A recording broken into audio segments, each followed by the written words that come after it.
कि जिंदगी में जो एक चीज हमें सबसे ज्यादा परेशान करती है वो है गुस्सा, जो किसी भी बात पर आ जाता है। गुस्सा हमारे शरीर और मन को कितना नुकसान पहुंचाता है ये सब हम बचपन से सुनते आए हैं। ऐसे ही कृष्ण से एक दिन भीम ने अपने गुस्से को लेकर सवाल किया, क्योंकि भीम को काफी ज्यादा गुस्सा आता था। भीम ने गंभीर होकर कृष्ण से सवाल किया, कान्हा, आप तो जानते ही हैं मुझे अक्सर गुस्सा आ जाता है और कई बार तो मेरे बस से बाहर होता है। मैं चाह कर भी खुद को काबू में नहीं रख पाता हूँ। आप तो जानते ही हैं कि गुस्से में मैंने कई बार कितने गलत कदम उठाए हैं। कृपा करके इसके लिए कुछ रास्ता दिखाइए। कान्हा भीम को जानते थे और उसके गुस्से को भी। वो अच्छे से जानते थे कि न सिर्फ इस समय बल्कि आने वाले कई युगों तक गुस्सा या क्रोध मनुष्य का सबसे बड़ा दुश्मन होगा। इसलिए इस बारे में जानकारी देना जरूरी था। कृष्ण ने इतना सब सोचते हुए भीम को बताया, भीम, इंसान को लगता है कि उसका दुश्मन बाहर कहीं है, पर सच ये है कि उसका दुश्मन बाहर से पहले उसके खुद के भीतर ही होता है। इंसान को बाहर के दुश्मनों से लड़ने से पहले अपने भीतर के दुश्मनों से लड़ना चाहिए। उन भीतर के दुश्मनों में सबसे बड़ा दुश्मन हमारा गुस्सा ही है। भीम कृष्ण को देखकर समझने की कोशिश कर रहा था, पर उसे समझ आकर भी कुछ समझ नहीं आ रहा था। कान्हा, गुस्सा भी तो मन का ही एक भाव है। अगर प्रेम इंसान का भाव है तो गुस्सा भी तो है। फिर उससे कुछ अच्छा क्यों नहीं होता? और प्रेम से सब अच्छा ही क्यों होता है? ये बहुत अच्छा सवाल है भीम। लोगों को लगता है कि प्रेम, दया, करुणा ये सब भाव अच्छे हैं तो इनका जितना चाहे उतना इस्तेमाल कर सकते हैं, पर ऐसा नहीं है।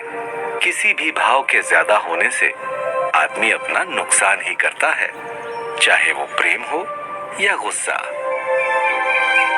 भीम अपने दिमाग को दौड़ाने की कोशिश कर रहा था, पर प्रेम के बारे में कान्हा की बात उसे अजीब ही लग रही थी, क्योंकि खुद कान्हा बहुत बड़े प्रेमी के रूप में जाने जाते थे। कान्हा, प्रेम भला कैसे किसी का नुकसान कर सकता है? प्रेम तो इस दुनिया का सबसे अच्छा भाव है। ये तो आप ही कहते हैं ना। कृष्ण भीम की दुविधा को समझ रहे थे और ये देखकर उन्हें थोड़ी हंसी आ रही थी। उन्होंने अपनी सुंदर मुस्कान के साथ भीम को समझाया, जरा सोचो भीम, तुम किसी से प्यार करते हो और सिर्फ प्यार ही करते हो, तो इससे क्या होगा? खाना कैसे आएगा? काम कैसे होगा? बाकी चीजों का क्या होगा? कपड़े क्या पहनोगे? ये जो तुम इधर उधर दिन भर घूमते हो, इसके पैसे कहां से आएंगे? भीम, जीवन सिर्फ प्यार करने से नहीं चलता है। प्यार, गुस्सा और दुनिया का हर एक भाव एक संतुलन में होना चाहिए। जिसने ये संतुलन बना लिया उसके लिए ये कठिन जीवन आसान हो जाता है। पर ये इतना आसान नहीं है जितना मैं कह रहा हूँ। यहाँ तक मैं खुद जो तुम्हें इतनी बातें बता रहा हूँ, मुझे भी कभी कभी बहुत गुस्सा आता है। तो आपको जब गुस्सा आता है तब आप क्या करते हैं? गुस्से को क्या सच में काबू में किया जा सकता है क्या? बिल्कुल भीम, गुस्से को काबू में करने के लिए हर इंसान को बस अपने मन को काबू में रखना होगा। और अपने गुस्से को समझने के लिए सबसे पहले ये समझना होगा कि हमें किन बातों से गुस्सा आता है, किस समय गुस्सा आता है, और गुस्सा आते ही हम सबसे पहले क्या करने की कोशिश करते हैं। इन सब बातों को सोचते ही पहले तो तुम्हें ये समझ में आ जाएगा कि कई बार हम कितनी बेतुकी बातों पर गुस्सा होते हैं, या फिर कई बार बड़ी लड़ाई कर बैठते हैं। सबसे पहले इन वजहों का पता लगाना होगा। कान्हा, आप कैसी बातें करते हैं? भला कोई गुस्सा करते हुए ये सोचेगा कि मुझे गुस्सा किस वजह से आ रहा है? वो तो सीधे गुस्सा करेगा ना। कृष्ण ने एक बहुत सुंदर मुस्कान भीम को दी। सही कह रहे हो भीम जी, पर अपने ऊपर काम करने वाले इंसान और बस यूं ही जीवन जीने वाले इंसान में यही तो फर्क होता है। जिसे ये अपना जन्म सुधारना है और अपने गुस्से पर काबू पाना है, वो सबसे पहले हर वक्त सजग रहना शुरू करेगा। इस बात पर सजग रहना कि किस घटना से हमारे भीतर कौन से भाव पैदा हो रहे हैं। ये करना बहुत अभ्यास का काम है, पर जब हम इसे करने लगते हैं तो 2 ही दिन में इसका असर दिखने लगता है। उस अभ्यास में हम ऐसा क्या कर सकते हैं जिससे हम अपने गुस्से को अपने काबू में कर सकें?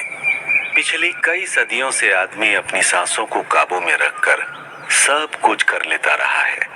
हर भाव का संबंध हमारी सांसों से जुड़ा है।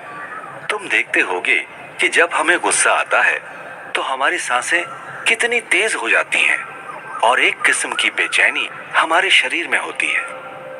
इसलिए जरूरी यही है कि हम रोज कुछ समय अपनी सांसों को काबू में करने का अभ्यास करें।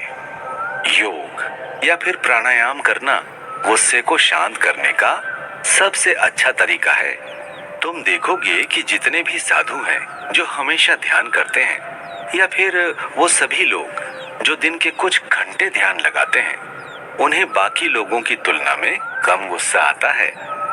उन लोगों का असल में अपनी सांसों पर काबू है। जिसका सांसों पर काबू हो गया, उसका बाकी सब पर भी काबू हो जाता है।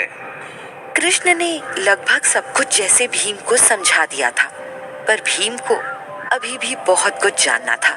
वो अपनी सोच विचार से एक पल में बाहर आया और सवाल किया।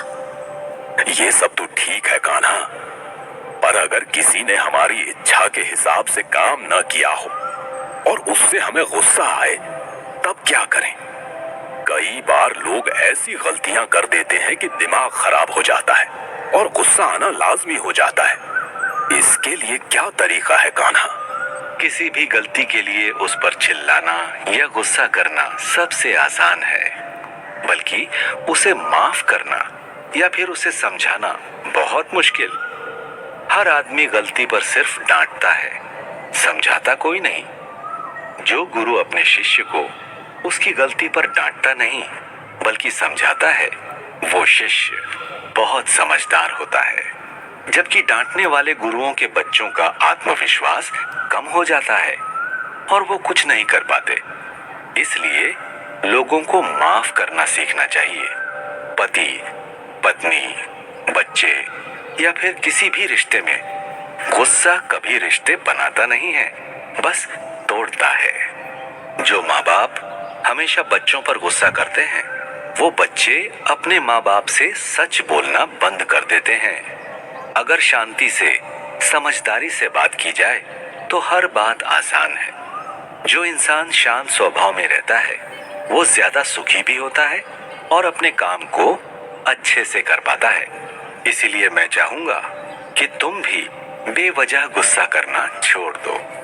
कान्हा, ये बात इतनी आसानी से कोई पहले समझा देता तो मैं अपनी इतनी शक्ति गुस्से पर कभी बर्बाद नहीं करता। बस कान्हा, एक आखिरी बात, एकदम से आए गुस्से को कैसे रोकें? जैसे ही गुस्सा आए, तुरंत अपनी सांसों पर ध्यान दो। सांसें तेज चल रही हो तो उन्हें सामान्य करो और फिर समस्या के बारे में सोचो जिसके लिए तुम्हें गुस्सा आ रहा था। कई बार बस चुपचाप बैठे बैठे खींच भी होती है, तो उस खींच की जड़ तक पहुंचो।